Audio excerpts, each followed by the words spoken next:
I cannot tell you how excited I am that we all have this book.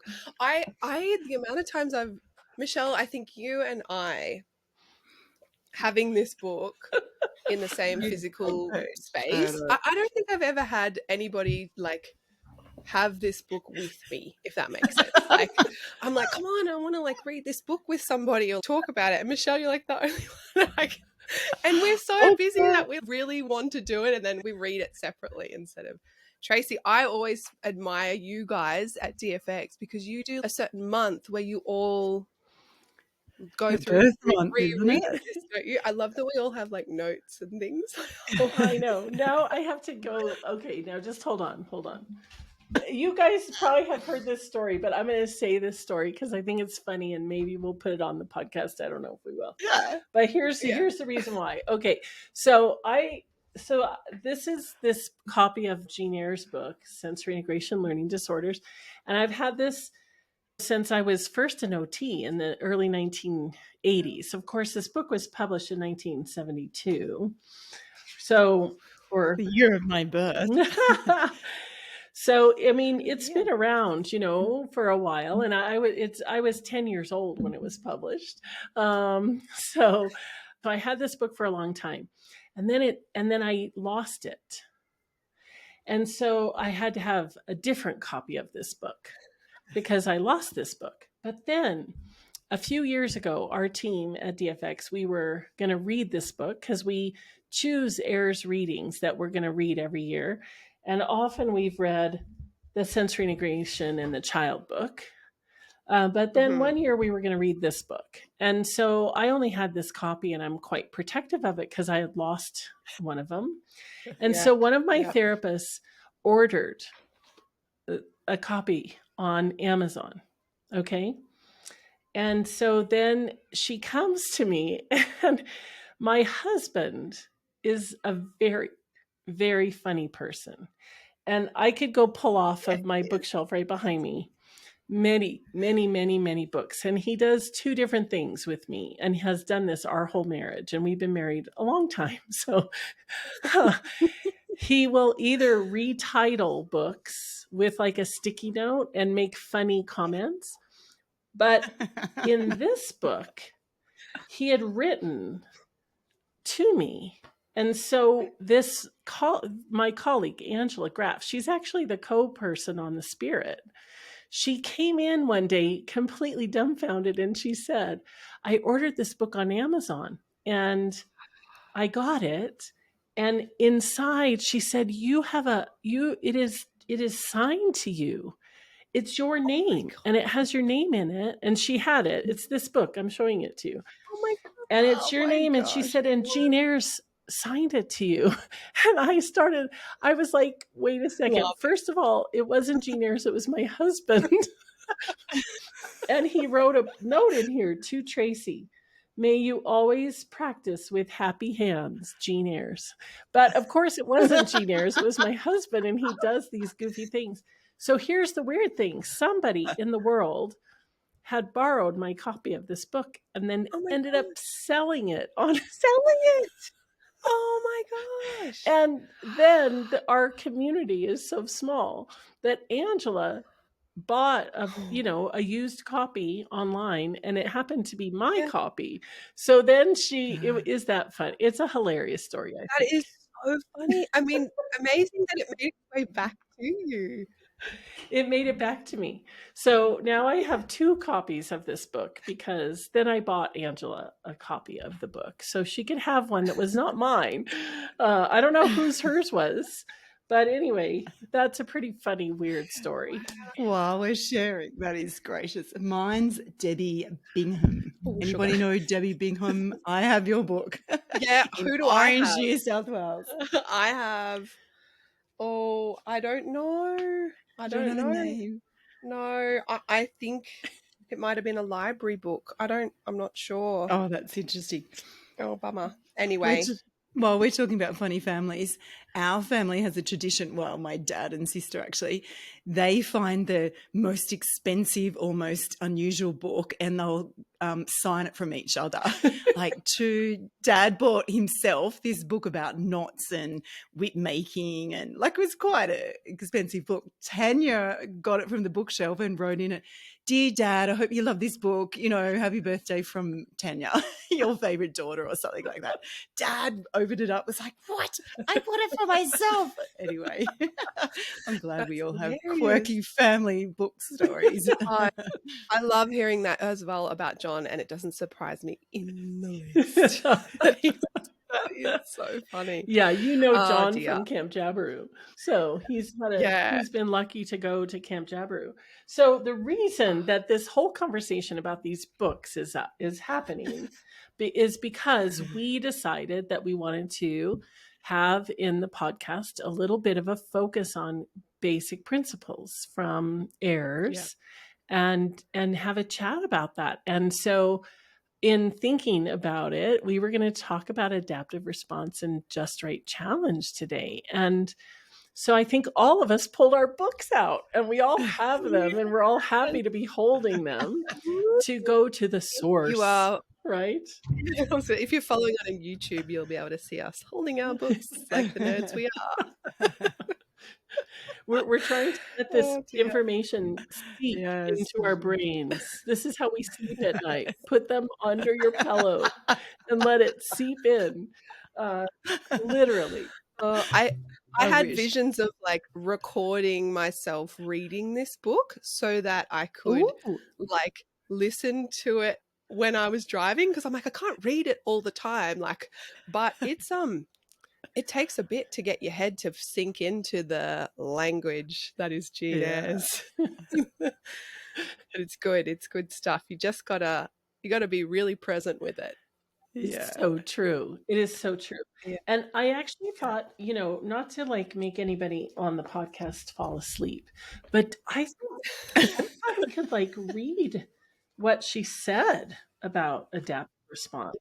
Literally her words, right? So I think, Michelle, you and I were having a mind meld about that, weren't we? You were thinking the same thing. Yeah. I went to, this morning thought I'll pull that out.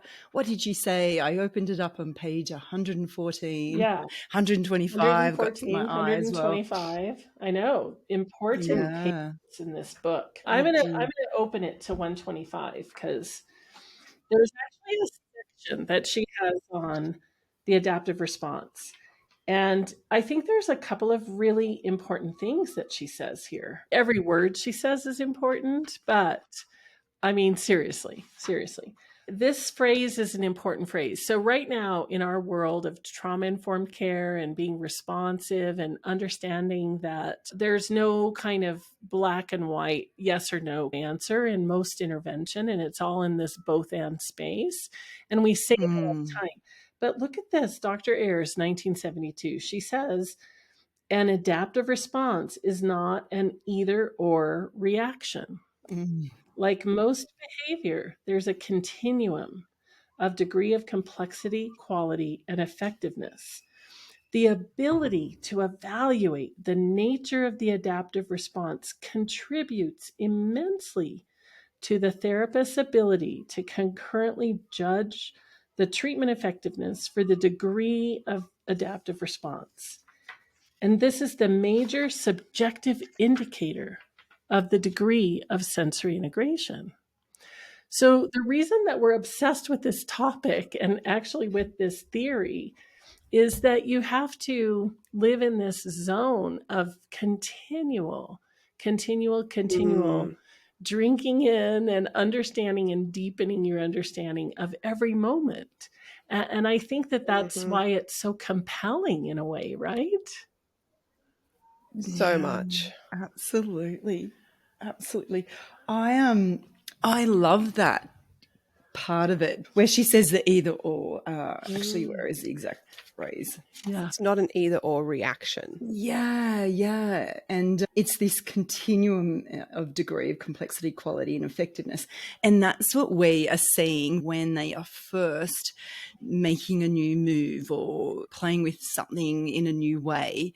It mightn't be really precise and have the great finesse and smoothness and quality, but it's just at that, the proximal zone of development. So it's just at that burgeoning into this new skill. So sometimes it doesn't have the quality that it ends up having with continued practice. And so that quote in particular talks to that. It'll start to burgeon out, I guess, and then the qualities improve as the complexity and the degree of integration improves.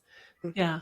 Yeah. And I think this idea of in any particular moment that whatever the target is that the child is on, it's really about what are they trying to come into. And then it's just this little by little, baby step by baby step, little bit more capacity in the next opportunity, and that unfolding of just one more little bit, whatever that happens to be. It could be in the postural response, it could be in a praxis response, it could be in a social moment, sharing of a glimmer. It could be in just widening a little bit more range of adaptation and modulation. So we have to have enough clinical reasoning to know that in each moment we're crafting that just little tiny bit micro more, and that little bit more for the child often feels quite spontaneous. It doesn't feel coaxed. It doesn't feel like we're forcing it or demanding it or expecting it, but we're kind of allowing it. And wow, I just think it's so beautiful.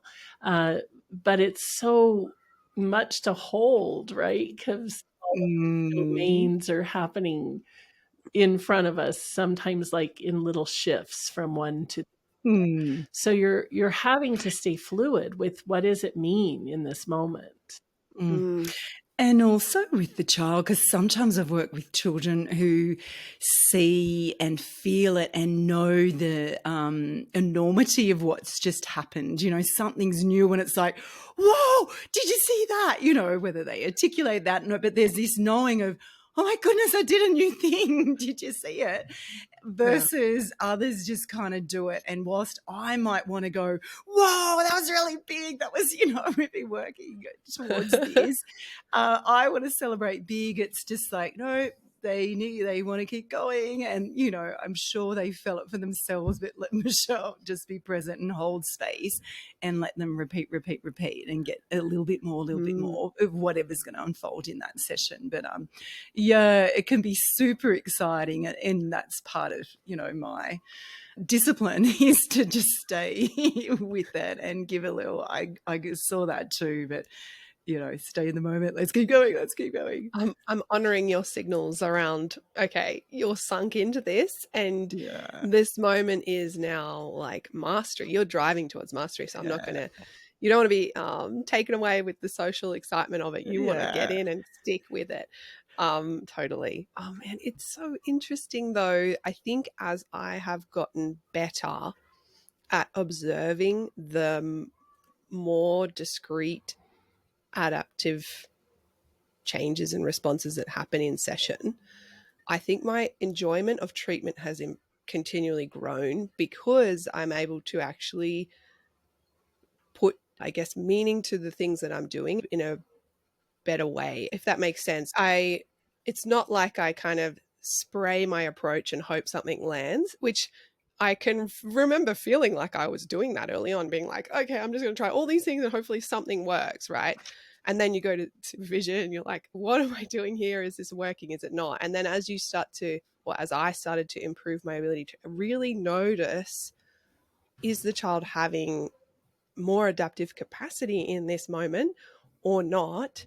And I love that Dr. Ayres said that it's a continuum because there is so much gradation and variation in that. But I kind of come back to, Tracy, your diagram, or I want to talk about the attain, maintain, challenge, that diagram that you have, and the just right challenge adaptive response element. But I don't know if that's going to be useful in this context. So not sure where you guys want to go with things. Yeah, I think we can. I think creating a visual image so that you can figure out how to almost rate it is what we were trying to do when we created that diagram. That it comes from really the STEP SI. So when we were working on the STEP SI, there wasn't a fidelity tool for Ayres sensory integration yet. So Julie Wilbarger, Sharon Trinell, and I worked on this tool, and we then utilized it with our whole team at the Children's Hospital in Denver. And there were many team members who were involved in being really brave and letting us watch each other in treatment, watch each other's videotapes, and actually rate each other, not in terms of our performance, but trying to figure out these core elements that we read from Jean Ayres and thought, these are critical elements. And we were trying to apply it to the space of sensory modulation, which wasn't super well defined at the time. And what we were trying to do is figure out, when you think about a just right challenge related to sensory modulation, which is really the underpinning of our regulatory capacity. So what you have to do, and what we identified in the treatment process we were all doing, was that first we were helping that child to feel regulated in sort of like, what is their foundation? So we called that attain. And then we were trying to figure out, what is it that we're doing there? Because really the adaptive response, pulling for an adaptive response, or actually Dr. Ayres uses this beautiful word that we don't ever hear in our day-to-day vocabulary, but the word is evince. He says that the therapist, the master therapist, is evincing an adaptive response. So that word is so juicy. It's like a really rich word. And really what it means, and I'm going to actually look at the definition, but it means that you're revealing the presence of. So it's a cool word, right? And she would say that the therapist, through the opportunity of the Just Right Challenge, is evincing the adaptive response. So it's this very shared space with the therapist really seeing and believing that this child has within them this presence of the next level of capacity.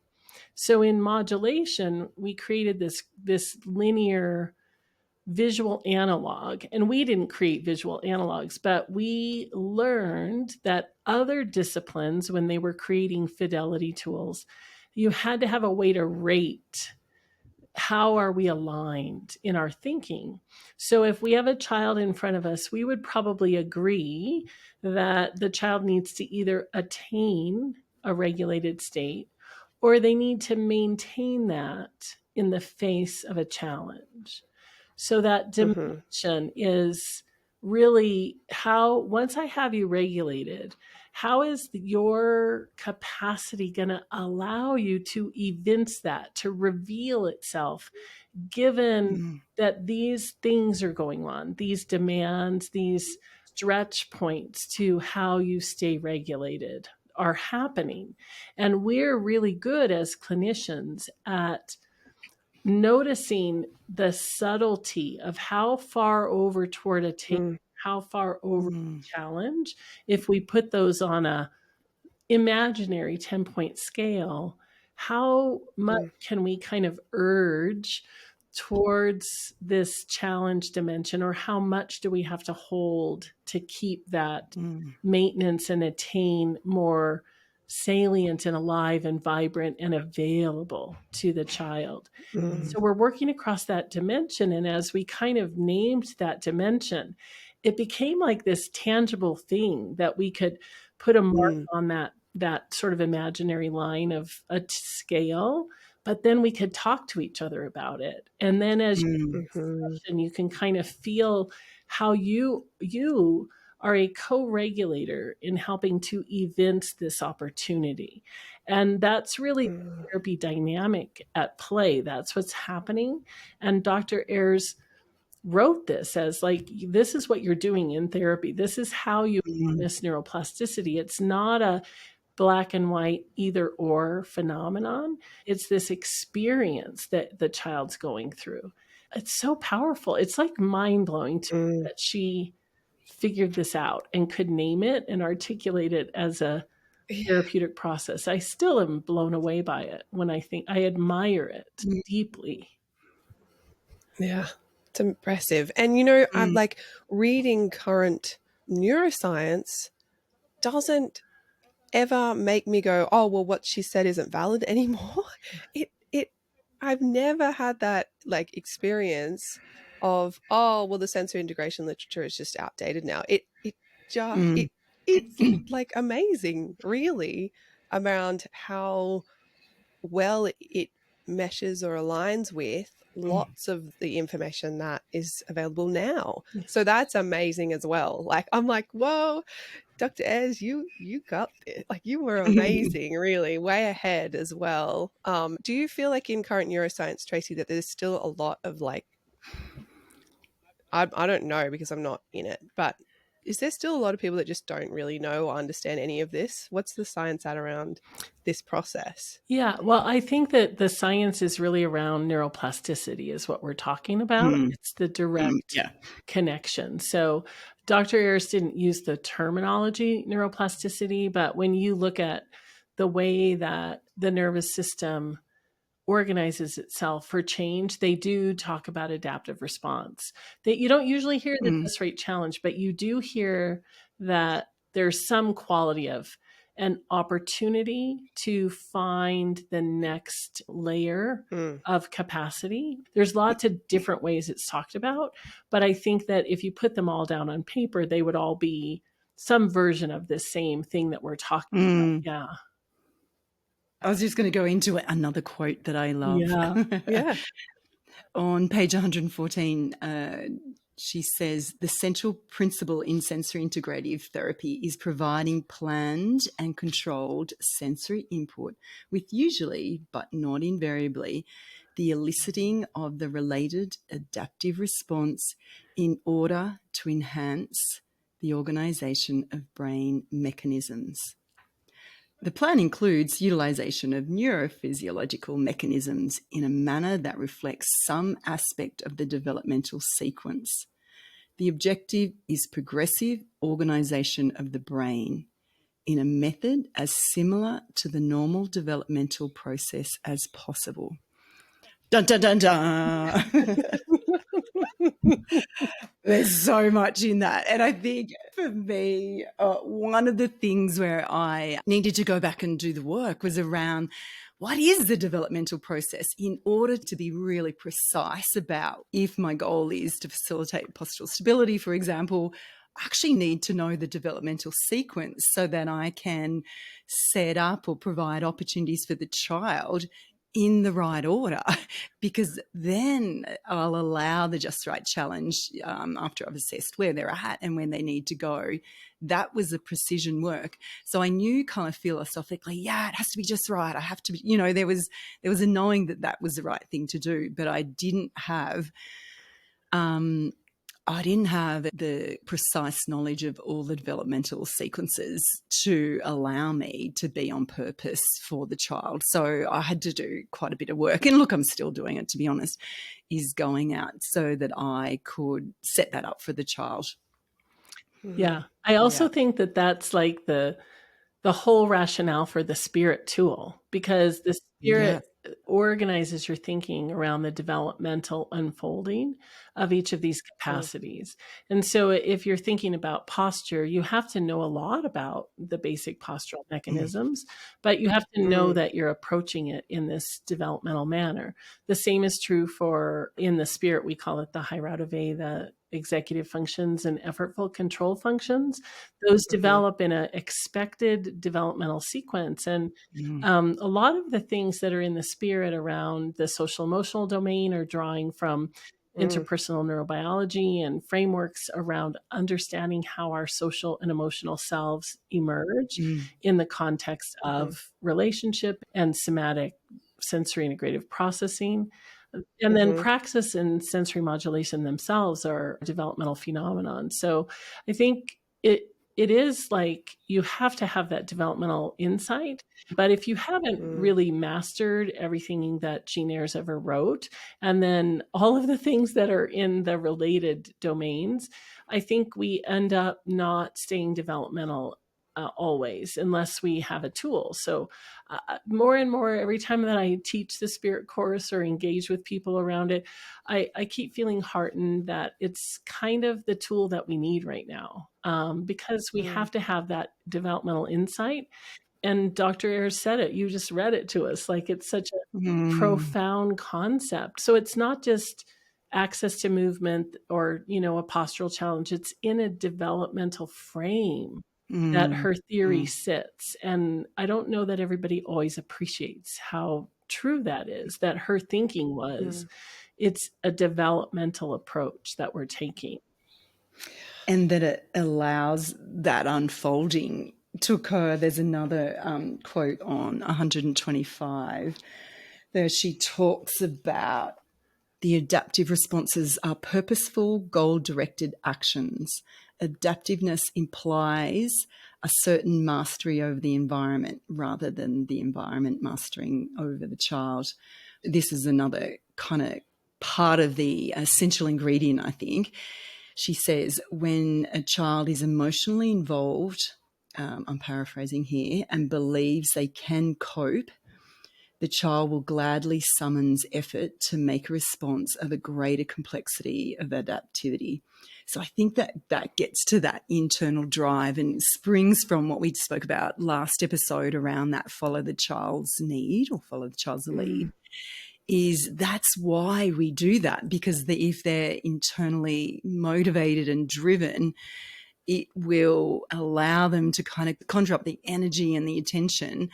But also, as it gets uncomfortable, as we're trying a new thing that's outside of our comfort zone, there's a level of discomfort in that, or some worries, am I going to be successful or not? Or it just feels that adrenaline, is a state of agitation, that we stick with it and stay goal-directed so that we go to that next level of mastery. So, that kind of brought to me the concept that we explained last is that's why these things go together, follow the child's lead, because, her words, the child will gladly summon effort to make a response of greater complexity. That is so true. They work harder. I feel like you're perfectly describing the just right challenge that she talks about. Like everything that you just said, if it's just right, if the challenge for me is just right, it's developmentally informed, then even though it creates some friction for me, I enjoy it.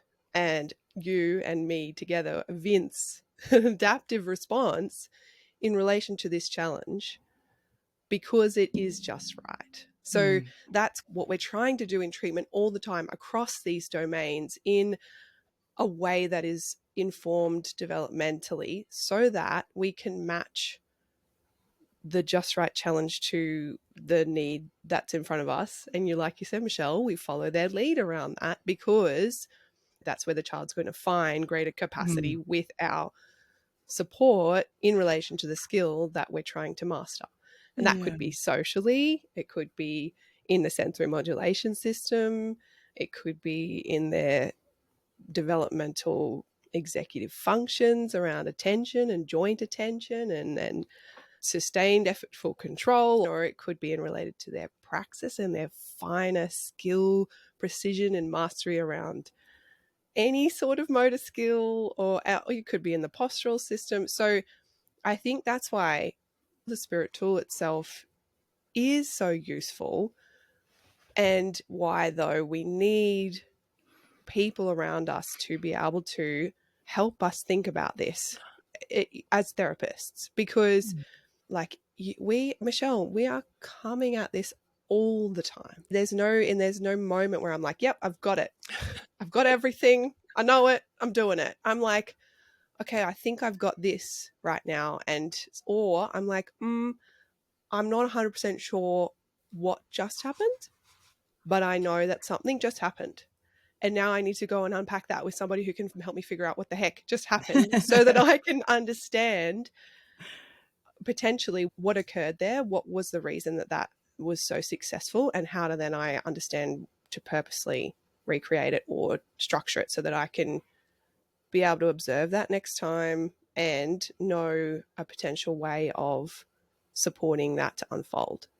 I think that in the current sensory integration theory and practice textbook, there's a couple references that say things like, this is on page 301 of that textbook, and the chapter was written by Anita Bundy and Stacy Skloot. But they're saying that the science of sensory integrative therapy, it kind of rests on this principle of what we're talking about, of tailoring the just right challenge and the expected adaptive response based on the particular needs of the child. So the thing that's tricky and why this is so complex, and like you said, you feel like you've got it, but then you don't, because every single child's individual differences show up in their own particular way.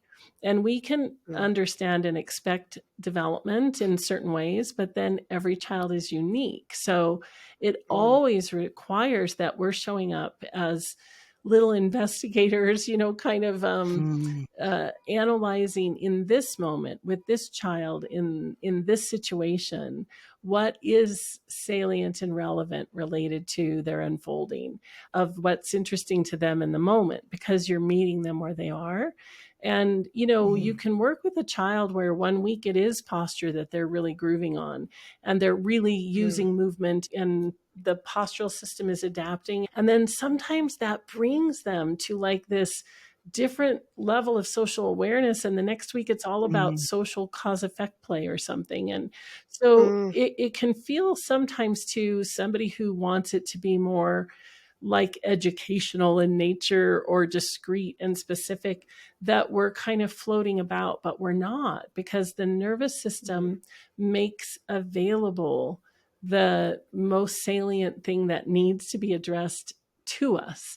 And then we follow that. And so over time, you might be working on posture and social and fine motor all in the course of several months, and you're sort of dancing across those adaptive things that are showing up, and creating the just right challenge to really allow that child to come into the fullness of that function. So it is this kind of beautiful process of trusting that Ayres had it right, which she did. Like you said, Corey, there's only mounting evidence that says this is the right way to go. And then you have to know a lot, and you have to trust yourself. And it's so big and cool and beautiful. It really is just an admiration society that we're in here. Absolutely. And I think sometimes like it really is that trust in the process, because we've got it in the clinic. We're all sharing in the joy of this little child's expansion, really. He has had some delays in movement, and so he has never crawled. He's bottom shuffled. He's just getting up on all fours, and just the other day, the therapist put slide on an angle and, a thing of interest. And so he started that first movement, sort of crawling up the slide to reach for it. 5 days later, this isn't actually how it always unfolds, but it can. This morning a video was sent of the little kid climbing up a ladder onto the cubby house to get up with his big brother. Amazing, amazing. So that is how it can unfold. The mum's like, oh, he's climbing now. But at the time where we were, going back to 4-point, the little poppet was pulling to stand, but it didn't look awesome. Like it wasn't graded. Anyway, so that was just like a knowing. Everybody was really excited about that and wanted to move on to walking, where we were like, let's come back to the 4-point, let's work on that. Yeah, so it was just trusting. I know we're pulling to stand, and I know it looks like we're moving to walking, but trust, let's come back. Anyway, it's just been amazing that we're following that with this cherub, and the carers have been trusting in us to do that, even though the pull is for everybody to get him up walking, because that feels like a bigger milestone for him to be hitting. So yeah, anyway, it's paying off in the clinic this week. Yeah. It's amazing. Good on you. Yeah. That's great. Exciting. It is really exciting, actually, because especially when it relates directly to a functional change in that child's life, as he can now climb up onto the cubby and join his brother in play. Like, that is where we're like, yep, we have a meaningful job. This is why I care, and this is why I want to do this job, because it actually results in some sort of functional, greater capacity and better quality of life for this child. And do you know, he did that at home. So the carer was videoing, and then he looked a bit, the very last step was a bit difficult for him.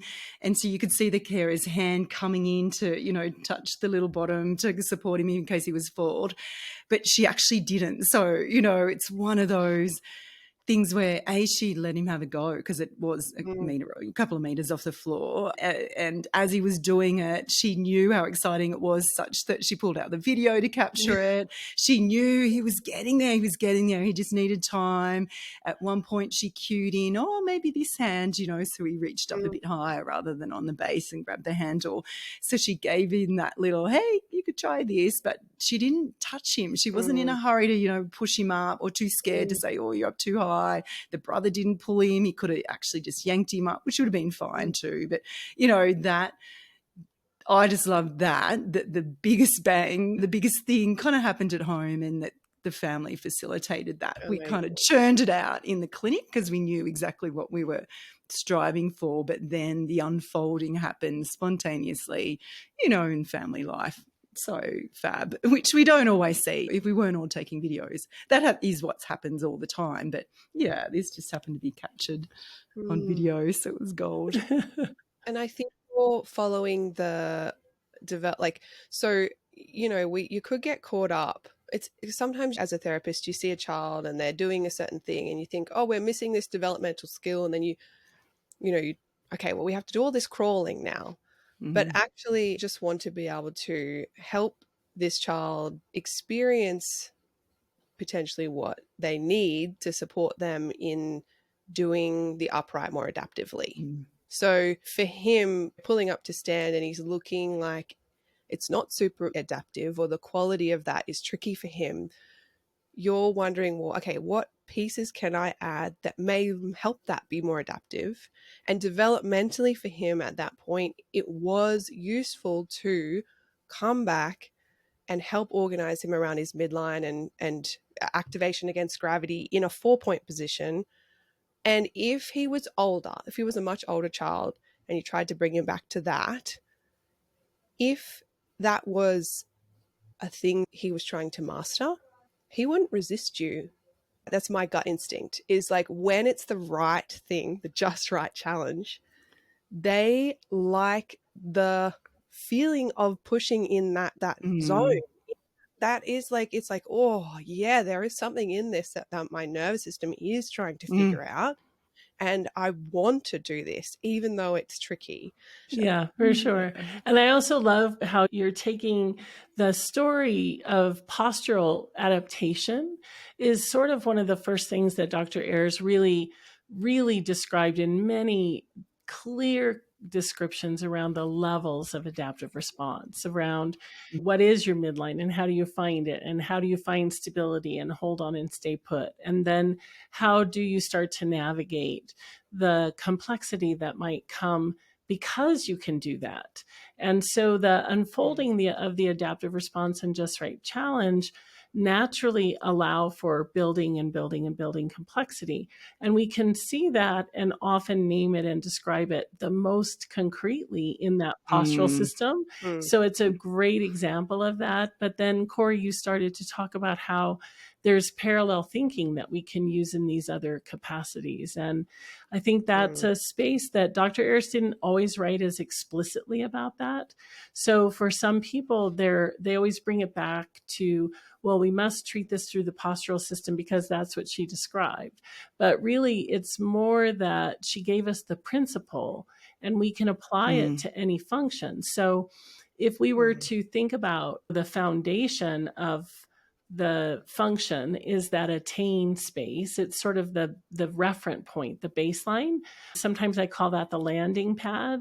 And then you're stretching into the zone of proximal development to broaden that. So in modulation, you're doing that by bumping the edges of the arousal system, or perhaps you're doing it in the social system by just expanding. What does a circle of communication feel like if it's just a little longer or a little bit more extended? Or maybe we add 2 circles, or you can take that into the other domains of development. So this developmental thinking applies across domains, and the function is the same. The way that neuroplasticity allows us to become more adaptive, more us, more fully into our potential is through that just right challenge and adaptive response in the domain that you're curious about or that the child is interested in growing. And I think that that's just a really important thing to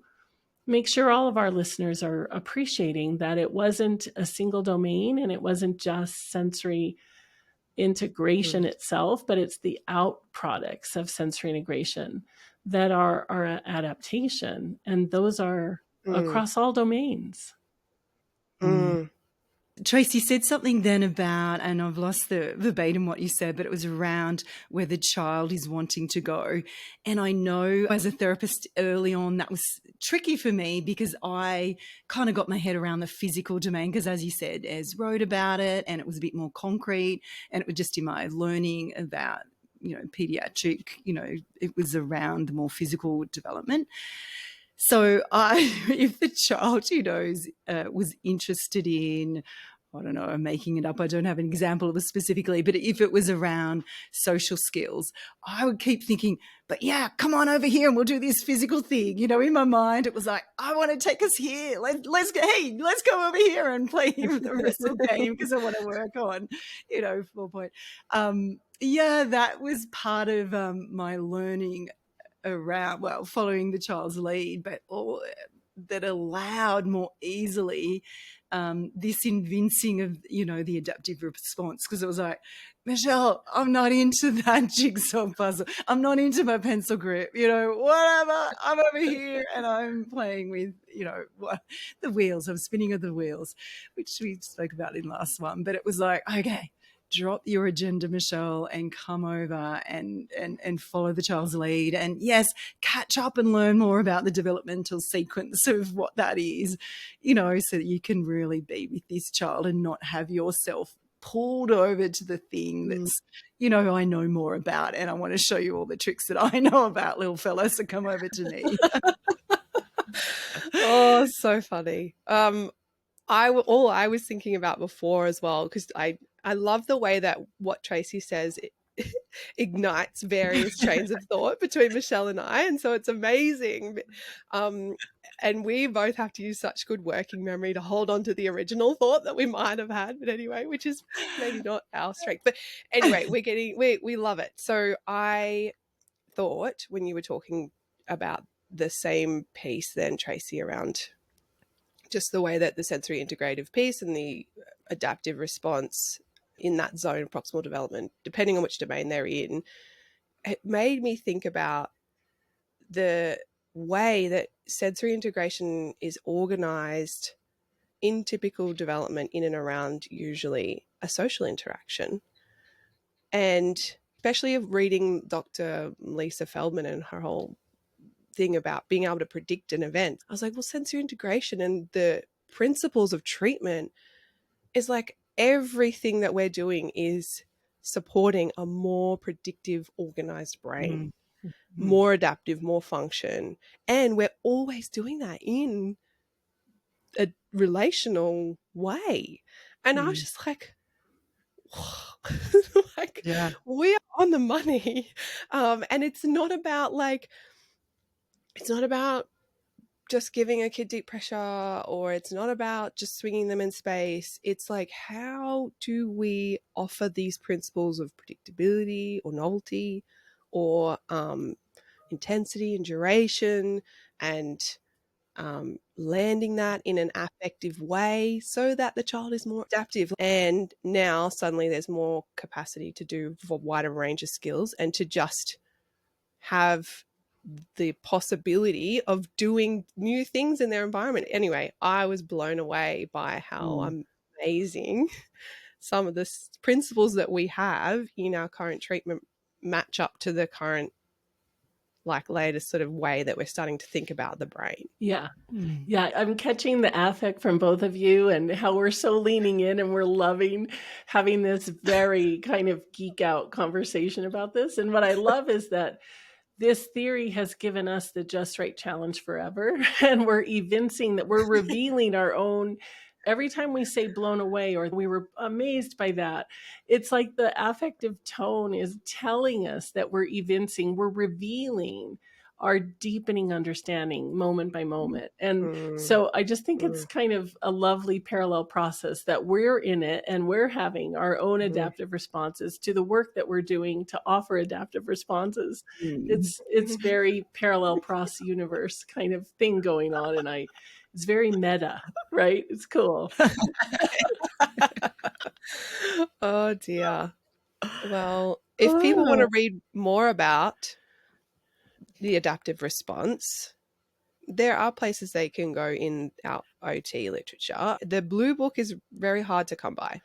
So understandably, people don't always have access to that. But sensory integration theory and praxis is there. But even if you didn't go to the OT literature, where else could you find, it sounds like any literature around neuroplasticity might be? Sure. Yeah. So a couple things. One is that when I was getting ready for our session today, I did pull out, this new sensory integration theory and practice textbook, which I've been kind of dabbling in reading this and that. And so I pulled out all the quotes around adaptive response and what made me chuckle, and I'm being this is honest humility, but they kept referencing this article that I wrote in 2014. And I was like, that's hilarious. I didn't even realize that it was referenced pretty consistently throughout this book. So thank you, Shelley and Anita, for doing that. But, so I wrote this little article for AOTA on what is the adaptive response and just right challenge. Yeah. And I wrote it because I felt like people were focused so much in the world of sensory processing that they had forgotten about some of Ayres' principles. And the primary one was this coupling. I was doing some mentoring with a clinic in Ireland, and several of the clinicians had done some advanced training and they had never heard the word adaptive response or just right challenge in their training. And they had spent thousands of dollars on this training. And I was sort of astounded in my mentor sessions with them that I was having to teach this to them when they had just spent all of this money, getting trained in this treatment approach, but they actually hadn't learned the principles. So that's partly what motivated me to write that article back then. But it was also, I think, why we wanted to have this little series of just touching base on the core principles, because Ayres got it right. And all of us as the sensory processing disorder nosology has been retired and the field is kind of in this flux and shift. And we don't exactly know how all of that's going to end up ironing out, but Ayres had it right. And the neuroplasticity information is so spot on. So that I'll mention. I'll also say that when I was really first falling in total nerd outland love with neuroplasticity, there is a neuroscientist named Bill Greeno. He's passed away now, but he coined these phrases about in neuroplasticity around experience expectant and experience dependent development. And you often hear me talk about them because when I was in graduate school, my cohort used to tease me because I used to tell them that I used to love to relax and take a bath and read Bill Greeno. And they were like, you've gone off the deep end. In the right field. You're in the right field. I know. And one of my really dearest friends, who was a grad school colleague of mine, she still, we go out whenever, and she still teases me, what papers are you reading in the bathtub these days, Tracy? So Bill Greeno Yeah. is a person who really connected how the experience of a little animal in, studying their brain, the neuroplasticity is dependent on these opportunities for just right challenge and adaptive response. And he wrote about that. And, his research was often with little rodents. And if you looked at the way that he would study it, they would be in these little cages, basically, that boxes, but they look like a sensory integration treatment space because they had these ramps and nets and things to Yeah. climb and jump on. And the opportunity for social adaptive response, for praxis and problem solving adaptive responses, for finding relaxation after a stressful event, all of the things that we actually work on were things that he was Feeding. all of it. Feeding. Yeah. So powerful. So I do think, like, in just basic neuroplasticity discussions, you'll hear about how the brain is an adaptive response machine, basically. Yeah.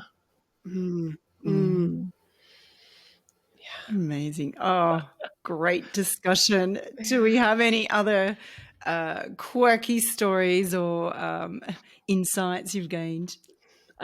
Here's this little boy who is about 8 years old, and he's had a real history of difficulty with impulsivity, and whatever he's doing is so full on. And so whatever happens around him tends to sort of get pummeled by the full onness. He'll come into a room and he wants to go over there, but there's a chair and a bag in front of him, and it doesn't matter. He'll just burn right through them or smash over them. He wants to reach for the pitcher of water on the table because he's thirsty, and he just grabs it and it flings. All of this very impulsive, ungraded, unaware kind of action. So those are kind of some of his goals in therapy. But here's the thing, for that little boy, the just right challenge is that in a social context where his mate, who's in the treatment room with him, is a little less capable than he is. So it's really pulling for his empathy, and it's really pulling for him to be more attuned to the other. And suddenly he's tuned in. So the background environment is less salient to him. But when you put him in a context where connection and using the sociality of his nervous system, using the fact that this other kid matters. So I'm watching this video, and the other kiddo who has a primary motor condition. So his gait is a little unsteady and wobbly, and he's trying to move, and he's trying to climb over this pillow. And the game is that they're going in a little circuit where they're climbing, and then they're getting up to the loft and they're going to jump. And the one boy is a little slower to move. And so the other kid gets up there, and then he stops himself. And he finds that internal stop signal because it matters that this other kid have a positive experience too. And he generated that on his own. He wasn't like taught, like, let's take turns or let's do this thing. But the adaptive response was, I have more control. Now that other little boy goes away, and the therapist can put some items in the way, sort of like the bag or the furniture that might have been in his home. And now he's more tuned in. So that adaptive response transfers from the condition of social pulling for it. Now his awareness is increased, and he can use that to guide his graded control, his effortful control, his impulse control and inhibition. All of those things are the adaptive responses he needs. But giving him the exact just right challenge with the right quality is what pulled for the evincing. It revealed it to him, and then he could make use of it. So I loved that. It was really powerful to see and witness and see the therapist trust the process. Yeah, it was really cool. I just think it really highlights the fact that, like Dr. Ayres said, it's goal-directed, it's purposeful, and when he had the goal in mind, I want this child to have a good experience and enjoy this with me, and he probably was also able to pull together some sensory discriminative capacities that he wasn't pulling together before around grading his body and force, and like So again, it's just amazing, really. And I love that. That's a great story. Probably a good one for us to end on, I guess. Yeah, Yeah. gorgeous. Thanks, guys. Perfect. What a joy. See you. Thank you. Bye.